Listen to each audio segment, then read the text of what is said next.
భారతీయ Janata party state level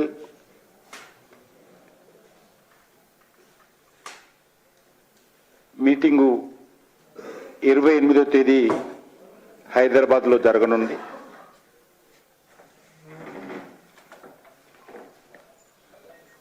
ఇటీవల జరిగినటువంటి శాసనసభ ఎన్నికల్లో మేము అనుకున్న ఫలితాలు రానప్పటికీ కూడా మా ఓటింగ్ పర్సెంటేజ్ కానీ మా సీట్ల సంఖ్య కానీ అత్యంత అద్భుతంగా మెరుగైంది.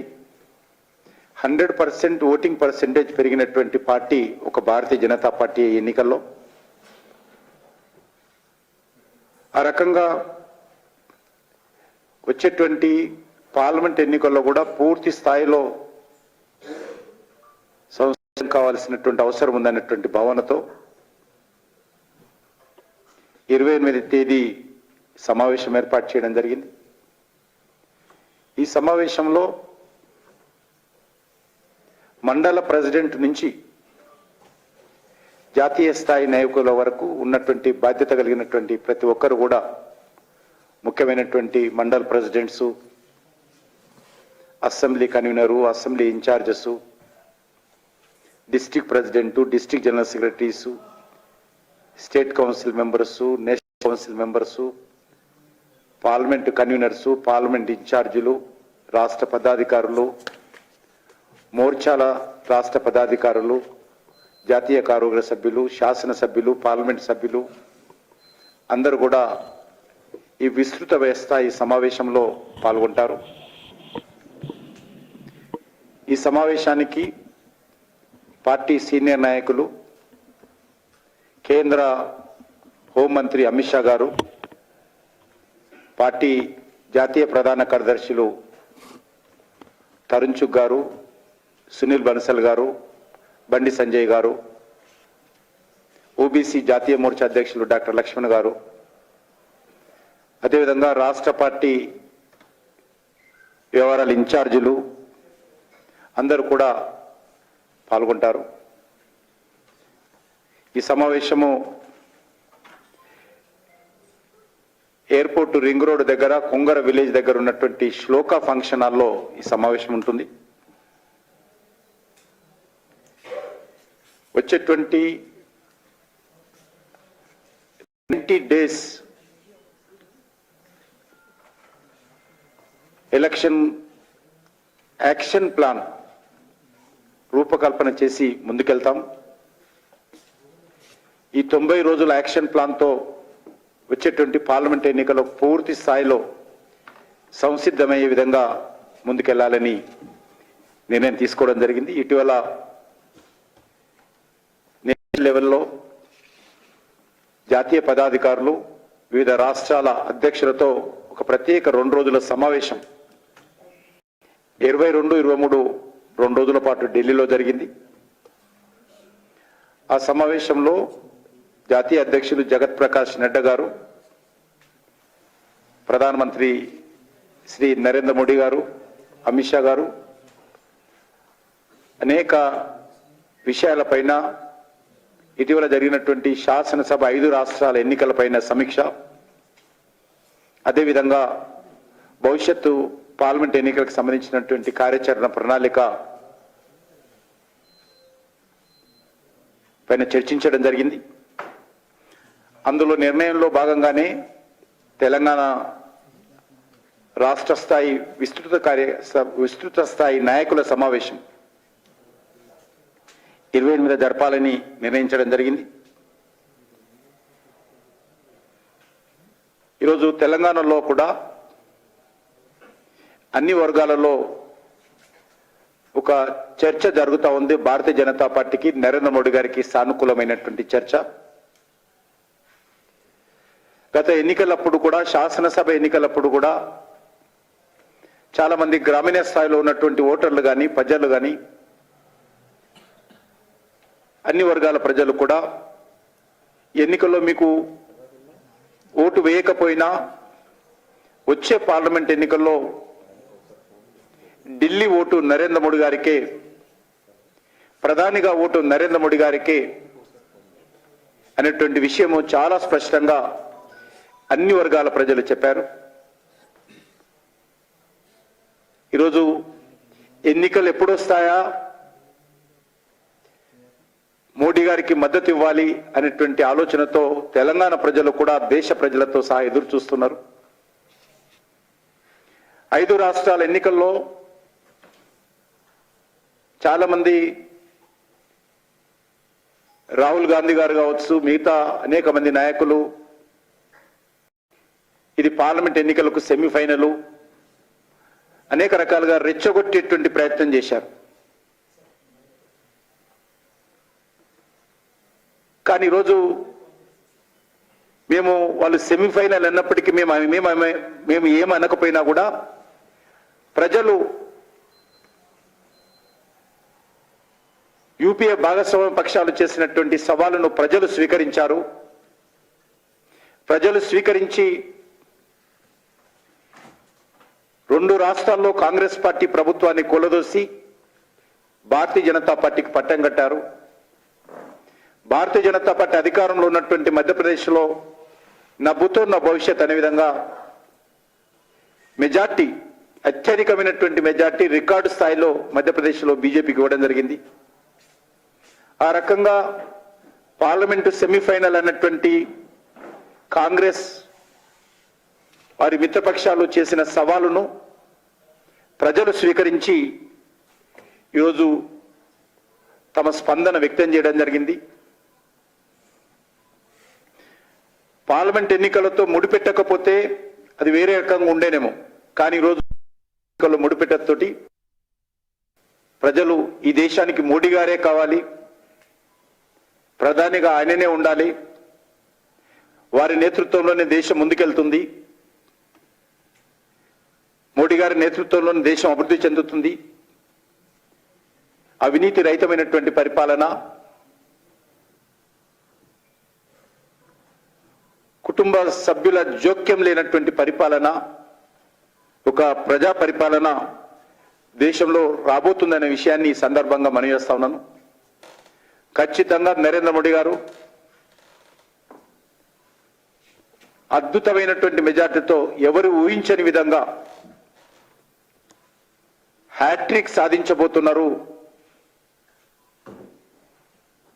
తెలంగాణలో కూడా ఇప్పటికే ప్రజలు నిర్ణయించుకున్నారు. తెలంగాణలో కూడా డబుల్ డిజిట్తో మెజార్టీ స్థానాలు భారతీయ జనతా పార్టీ కైవసం చేసుకుంటుంది. మీకు ప్రజలకు అందరికీ తెలుసు, 2018లో జరిగినటువంటి పార్లమెంట్ ఎన్నికల్లో, శాసనసభ ఎన్నికల్లో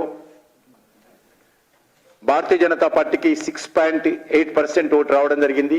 ఒకే ఒక్క స్థానాన్ని మేము గెలవడం జరిగింది. కానీ అదే 3 నెలల తర్వాత, 100 రోజుల తర్వాత జరిగినటువంటి పార్లమెంట్ ఎన్నికల్లో 19% ఓట్లతో మా సొంతంగా 4 పార్లమెంట్ స్థానాలు ఆ రోజు గెలవడం జరిగింది. 2018, 2019కి ఈ రోజుకు తేడా ఉంది. ఈరోజు స్పష్టంగా ప్రతి గ్రామంలో, ప్రతి ఇంట్లో దేశ ప్రధానమంత్రి గారు నరేంద్ర మోడీ గారి పట్ల ఒక సానుకూలమైనటువంటి చర్చ ఉంది. నరేంద్ర మోడీ గారి పనితీరు పట్ల ప్రజలు ఒక సానుకూలమైనటువంటి స్పందన వ్యక్తం చేస్తా ఉన్నారు. ప్రస్తుత దేశ పరిస్థితిలో నరేంద్ర మోడీ గారే మళ్ళీ ప్రధానిగా ఉండాలని అన్ని వర్గాల ప్రజలు దేశంలో కోరుకుంటున్నారు. అన్ని ప్రాంతాల ప్రజలు కోరుకుంటున్నారు. కాబట్టి 2018-19 ఎన్నికలు పోల్చి చూసినట్లయితే 2019లో వచ్చినటువంటి 4 సీట్లు ఏదైతే 100 రోజుల్లో ఏదైతే తెలంగాణలో మార్పు కనిపించిందో, ఈసారి అద్భుతమైనటువంటి స్పందన నరేంద్ర మోడీ గారి నాయకత్వంలో తెలంగాణ రాష్ట్రంలో కూడా వస్తుంది. ఆ యొక్క కార్యాచరణ ప్రణాళికతోటే మేము 28 నాడు నుంచి ముందుకెళ్తాం. ఇప్పటికే అన్ని జిల్లాలలో సమీక్ష సమావేశాలు నిర్వహిస్తా ఉన్నాం. ఈరోజు ఉమ్మడి రంగారెడ్డి జిల్లాకు సంబంధించినటువంటి సమీక్ష సమావేశాలు కూడా నేను స్వయంగా పాల్గొంటున్నాను. రేపు హైదరాబాద్ పార్లమెంట్కి సంబంధించినటువంటి సమావేశాలు రేపు నేను పాల్గొంటాను. ఈ రకంగా తెలంగాణలో ఉన్నటువంటి అన్ని శాసనసభ నియోజకవర్గాల్లో శాసనసభ స్థాయిలో సమావేశాలు పూర్తి చేసుకున్నాం.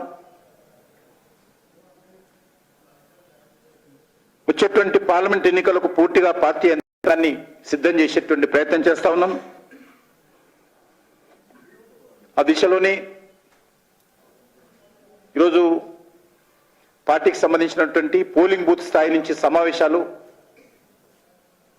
మళ్ళీ నిర్వహించడం కోసం మండల కమిటీలను మరింతగా పటిష్టం చేసుకోవడం కోసం ఒక కార్యాచరణ ప్రణాళికతో జనవరి అంతా కూడా సంస్థాగతంగా పార్టీని పటిష్టం చేసేటువంటి కార్యక్రమం చేపడతాం. అనేక మంది కొత్త యువత ఈరోజు తెలంగాణలో ఉన్నటువంటి మారిన రాజకీయ పరిస్థితుల నేపథ్యంలో భారతీయ జనతా పార్టీ వైపు చూస్తా ఉన్నారు. ఆ యువతనంతా కూడా బీజేపీ హక్కున చేర్చుకొని వారందరినీ కూడా వచ్చేటువంటి పార్లమెంట్ ఎన్నికల్లో మోడీ గారి ప్రభుత్వం మూడోసారి మళ్ళీ అధికారంలో రావడం కోసం అన్ని రకాల సహాయ సహకారాలు ఆ యొక్క యువత ద్వారా భారతీయ జనతా పార్టీ సేవలు తీసుకుంటుంది. ఆ దిశలోనే ముందుకెళ్తామని సందర్భంగా మనవి చేస్తున్నాను. ఈరోజు మీకు అందరికీ తెలుసు, డిసెంబర్ 26వ తేదీ ఈరోజు దేశవ్యాప్తంగా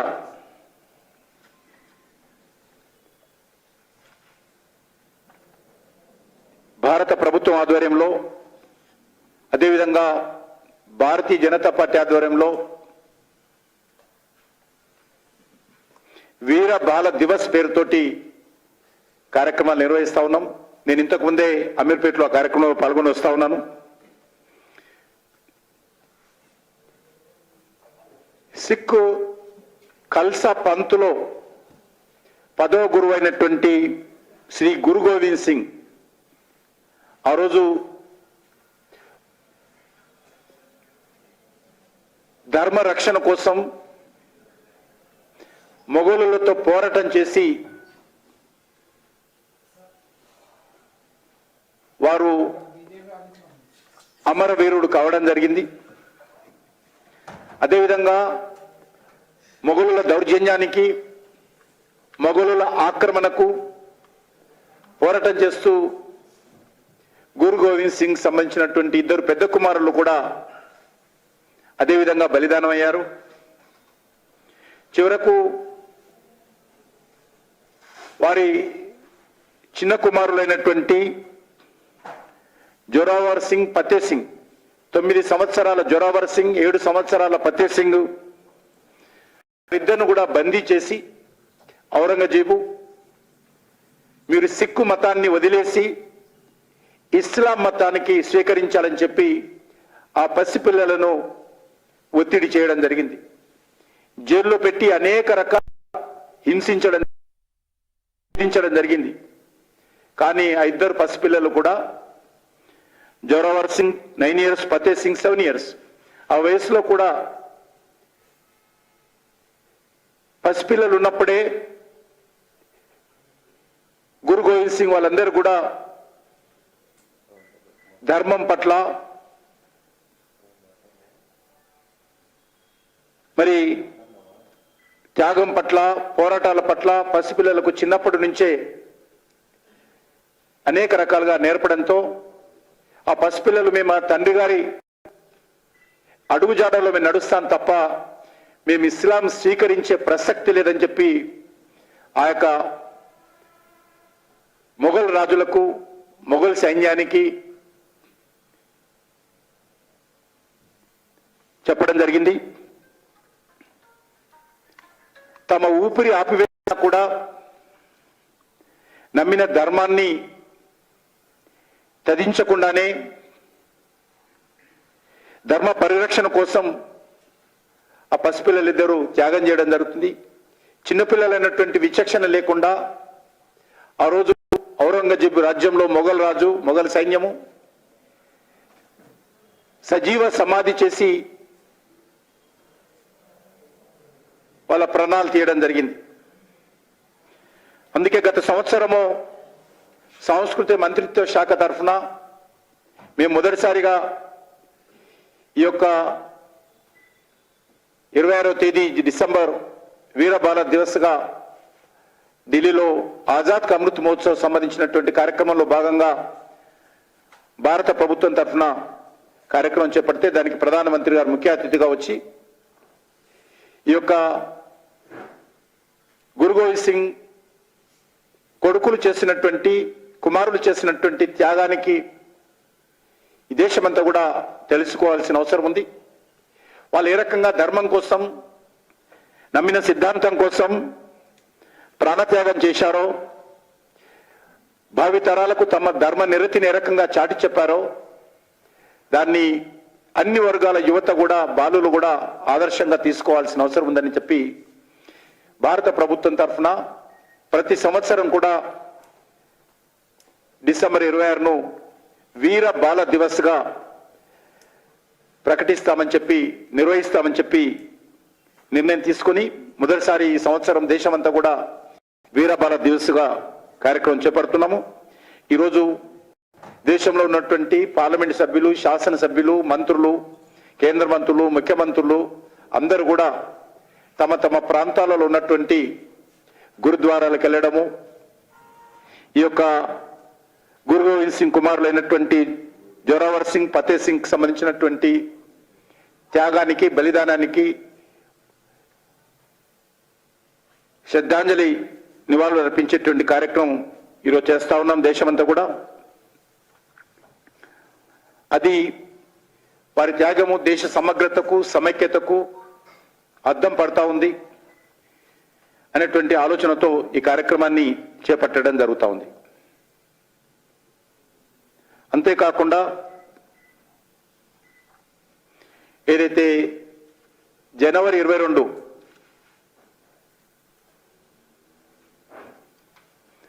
అయోధ్యలో రామ మందిర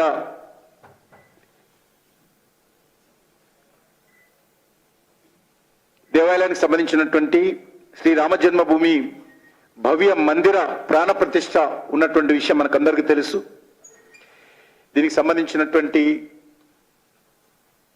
విషయంలో కూడా భారతీయ జనతా పార్టీ పూర్తి స్థాయిలో భాగస్వాములు కావాలి, సమాజాన్ని అంతా కూడా ఏకం చేయాలని చెప్పి నిర్ణయించడం జరిగింది. ఎందుకంటే 1990లో నాటి భారతీయ జనతా పార్టీ అధ్యక్షులైనటువంటి శ్రీ లాల్ కృష్ణ అద్వానీ గారు రామ రథయాత్ర చేపట్టిన విషయం మనకు తెలుసు. 1990 సెప్టెంబర్ 25 నుంచి అక్టోబర్ 30 వరకు కూడా అయోధ్యలో రామాలయ నిర్మాణం జరగాలి, ఇది దేశ అస్తిత్వానికి సంబంధించిన విషయం, ఇది మతపరమైన అంశం కాదు. విదేశీయులు, మొఘలులు మన దేశం మీద దండయాత్ర చేసి దేశాన్ని ఆక్రమించుకొని దేశ మూలాలను దెబ్బతీసే విధంగా, దేశ సంస్కృతిని దెబ్బతీసే విధంగా రాముడు జన్మించినటువంటి అయోధ్యలో ఉన్నటువంటి రామ మందిర స్థానంలో మసీదు నిర్మాణం చేశారు. కాబట్టి అక్కడ తిరిగి రామమందిర నిర్మాణం జరగాలని చెప్పి ఆ రోజు 1990లోనే భారతీయ జనతా పార్టీ పోరాటం చేయడము, అనేక మంది కార్యకర్తలు జైళ్ళకి వెళ్ళడము, బలిదానం ఇవ్వడము, ఇది 500 సంవత్సరాల పోరాటం. ఇది 500 సంవత్సరాలుగా జరుగుతున్నటువంటి పోరాటానికి ప్రతిఫలంగా ఈరోజు అయోధ్యలో ఒక భవ్యమైనటువంటి రామమందిర నిర్మాణం జరుగుతూ ఉంది.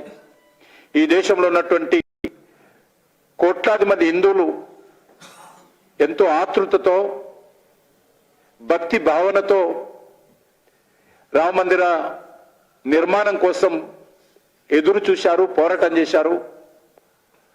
ఆ స్వప్నం ఈరోజు సాకారం అవుతా ఉంది. వాళ్ళ ఆకాంక్షలు ఈరోజు నెరవేరుతా ఉన్నాయి. కేంద్రంలో నరేంద్ర మోడీ గారి నేతృత్వంలో కేంద్ర ప్రభుత్వము న్యాయస్థానం ముందు సమర్థవంతంగా తమ వాదనలు వినిపించి ఈరోజు న్యాయస్థానం అనుమతితో అక్కడ భవ్యమైనటువంటి దేవాలయ నిర్మాణానికి ఒక సానుకూలమైనటువంటి పరిస్థితి కల్పించడంలో కేంద్ర ప్రభుత్వము నరేంద్ర మోడీ గారి నాయకత్వము విజయవంతమైంది. దాని కారణంగా ఈరోజు దేవాలయ నిర్మాణము, భూమి పూజ స్వయంగా ప్రధానమంత్రి గారు పాల్గొన్నారు. 22న దేవాలయ ప్రాణ ప్రతిష్ఠ కూడా ప్రధానమంత్రి గారు తిరిగి పాల్గొంటున్నారు. ఆ సందర్భంగా దేశవ్యాప్తంగా ప్రతి గ్రామంలో, ప్రతి హిందూ ఇంట్లో, ఈ దేశంలో ఉన్నటువంటి ప్రతి హిందూ ఇంట్లో కూడా ఈరోజు అయోధ్యలో రామ జన్మభూమి భవ్య మందిర ప్రాణ ప్రతిష్ఠ కార్యక్రమానికి సంబంధించినటువంటి కార్యక్రమంలో ఏదో విధంగా తమ తమ ఇళ్లలో నుంచే భాగస్వాములు కావాలని చెప్పి ఈరోజు అనేక సంస్థలు పిలుపునిచ్చినాయి. దానికి భారతీయ జనతా పార్టీ కూడా పూర్తి మద్దతు ఇస్తుందని ఈ సందర్భంగా మనవేస్తున్నాం. శ్రీ రామ జన్మస్థానానికి సంబంధించినటువంటి ట్రస్ట్ ఏదైతుందో ఆ ట్రస్ట్ అనేక రకాల కార్యక్రమాలు చేపట్టింది. అందులో ప్రతి భారతీయ జనతా పార్టీ కార్యకర్త కూడా అన్ని రకాల సహాయ సహకారాలు అందించాలి. ఎందుకంటే ఇంతకుముందు నేను చెప్పినట్టు మందిర నిర్మాణాన్ని కూడా భారతీయ జనతా పార్టీ స్వయంగా పోరాటం చేసిన విషయం. చివరకు నాటి పార్టీ అధ్యక్షుడు ఉన్నటువంటి అద్వానీ గారిని అరెస్ట్ జరిగిన విషయం కూడా ఈ సందర్భంగా మనవేస్తున్నాం. ఆ రోజు రాజకీయ కారణాలతో బీహార్లో లల్లు ప్రసాద్ యాదవ్ ప్రభుత్వము అద్వానీ గారిని అరెస్ట్ చేసిన విషయం మీకు అందరికీ తెలుసు. కాబట్టి ఆ రోజు నుంచి ఈ రోజు వరకు కూడా మా పార్టీ యొక్క అయోధ్యలో శ్రీరామ దేవస్థానాల పునర్నిర్మాణం కోసం అనేక పోరాటాలకు మద్దతు ఇచ్చింది, స్వయంగా పాల్గొన్న విషయం కూడా ఈ సందర్భంగా మనవి చేస్తా ఉన్నాను. కాబట్టి 22వ తేదీ ఈ దేశంలో ఉన్నటువంటి ప్రతి దేవాలయాన్ని అలంకరిస్తాం. ఈ దేశంలో ఉన్నటువంటి ప్రతి దేవాలయంలో ఆ రోజు దేవాలయం ముందు ఆన్లైన్ స్క్రీన్ ద్వారా అయోధ్యలో భవ్య మందిర ప్రాణ ప్రతిష్ఠ కార్యక్రమాన్ని ప్రత్యక్షంగా వీక్షించే విధంగా అన్ని దేవాలయాలను కోరుతా ఉన్నాం. ఆయా దేవాలయ కమిటీలన్నీ కూడా ప్రత్యక్షంగా భక్తులు వీక్షించే విధంగా ఏర్పాట్లు చేయాలని కోరుతా ఉన్నాం. అదేవిధంగా ప్రతి హిందూ ఇంట్లో ఆ రోజు సాయంకాలము ఉదయించి కూడా ఇంటి అంతా కూడా అలంకరించుకొని ఇంటి ముందు ముగ్గులు వేసుకొని సాయంకాలం ప్రతి ఇంట్లో 5 దీపాలు వెలిగించి శ్రీరాముని యొక్క కృపకు ప్రాప్తులు కావాల్సిందిగా, తమ ఇల్లు కూడా ఒక ప్రకాశంగా అలంకరించుకోవాల్సిందిగా, ఆ రకంగా ఆ రోజు అయోధ్య ఏ రకంగానైతే లక్షలాది దీపాలతో కలకలలాడుతుందో, భవ్యంగా వెలిగిపోతుందో ఆ రోజు 22వ తేదీ, ఆ రోజు మన ఇల్లు, మన బస్తీ, మన వాడ, మన నగరం కూడా అదే విధంగా వెలగాలి. దానికి ప్రతి హిందువు కూడా ముందుకు రావాలని కూడా ఏదైతే ట్రస్ట్ పిలుపునిచ్చిందో దానికి భారతీయ జనతా పార్టీ కూడా పూర్తి మద్దతు ఇస్తుందని ఈ సందర్భంగా మనవి చేస్తా ఉన్నాను. ఇది నా